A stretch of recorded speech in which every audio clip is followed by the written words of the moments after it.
What is up, guys? This is Romok, and today I'm bringing another review for you. So, before we go into things, let's go through a few disclaimers. So, one, I do not own any of the music used in this video or rights go to their respective owners. And number two, if you have any anime which you want me to review, go ahead and drop it down in the comments below. I'm always happy to, take a look and hopefully put out a convincing review. So with that said, let's go into things. So today, I had the chance to watch Sword Art Online episode 4, Alicization. I'm still not sure if I'm saying that correctly, but we're just gonna go with it.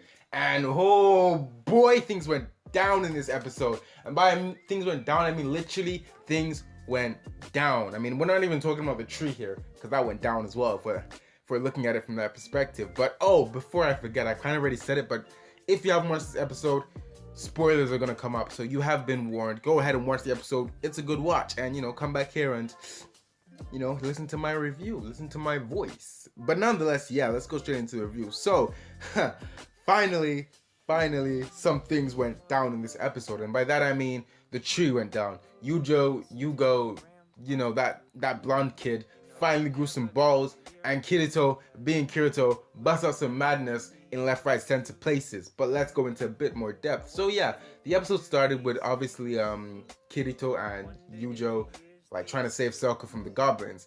At first point I just thought it was gonna be, constant finessery of Kirito and basically just Kirito. But clearly I was proven wrong. So basically it started out with Kirito putting out a few sword skills, We heard Sharp Nail, we heard Sonic Leap, because I guess he just knows the names of those, or he's just naming them on the spot. I guess that works. I mean, they were coming at the same speed, but I'm not sure why one is called Sonic. But we won't look into that. We won't look into why these sword skills are called what they are, and what's the difference apart from the color of the slash. But we're not gonna look into that, as I just said. But so the episode started with Kirito basically finessing basically the main goblin, the hobgoblin, and the goblin boss.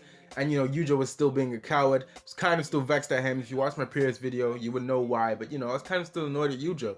But I guess the episode went on, and Yujo finally decided to step up. I mean, it was meant to happen an episode ago, but it's cool. It can happen now. It can happen in episode 4. It doesn't matter. But he finally decided to step up, and with Yujo being Yujo, he basically got cut down. And when I saw him literally get cut, I was trying to think, why hasn't his body been sliced in half? But we won't watch that.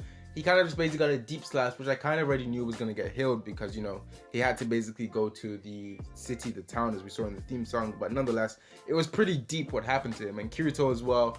Clearly, he was a bit baffled by the fact that he got cut and he bled. I guess that's not what happens to Kirito. He doesn't get cut and he doesn't bleed, because that's not the way things roll. But he was a bit baffled. I mean, sure, I get why he's baffled, is because he thought it was a video game, and he's not really seeing blood. He's kind of seeing those red pixels just fall down his arm. But nonetheless, that was an interesting take on things. And I guess this game, we're not too sure what it is yet, and like how Kirito's physically bleeding and how he's physically being affected. But nonetheless, stuff went down in that dungeon, and they basically came out of the dungeon alive, basically in one piece. And I guess the main next thing was the tree bit. Now, when I saw it happen, and finally Kirito was able to handle the sword, because his level of durability,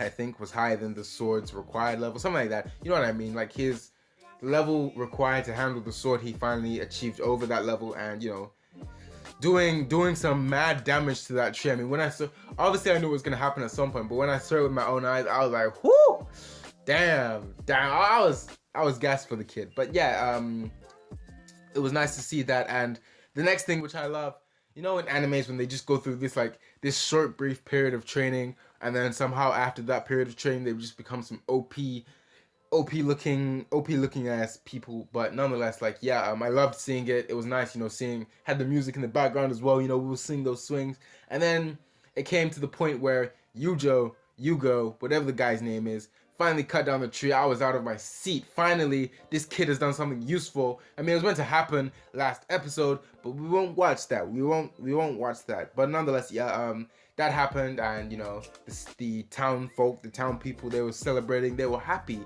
because, I guess their crops can now grow nice. They can get good yield of crops. But with that said, Yujo basically picked his next mission, his next calling, and that being the fact that he's basically going to become a swordsman, which he kind of already is. I kind of didn't see the point of that, but I guess that's just what had to happen. And the main thing, they finally got on their journey to capital. Now, going on their journey to capital, it's gonna be, I'm not sure if they're gonna like focus a few episodes on the actual journey, or they're just gonna like quickly just jump to the capital. But the way I'm seeing it is they're probably gonna go for the journey, because they looked at the mountains. That's probably another 3-4 episodes. Then you're gonna get some next bit after the mountains, and then maybe they'll reach capital. But as far as things go, this episode was pretty solid.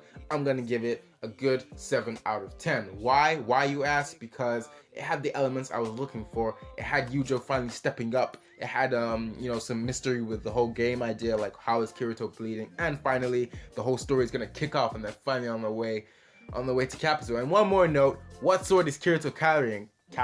What sword is Kirito carrying? Because I don't know. It's not like I've seen the theme song or anything, and I haven't seen him wield a sword. But you know, it's nice. I want to know where he's got this sword from. I guess we're gonna find out a bit of backstory on where he, you know, where he took the sword from. But yeah, that's about it for this review. I hope you enjoyed it. Let me know what you think down in the comments below. This is a very long review. But yeah, if you have watched up to this far, go ahead and hit that like and subscribe button. I'm Mama Milk. I hope you enjoyed this video. Once again, thank you for watching up to this far. If you have, I'll see you guys next time. Bye.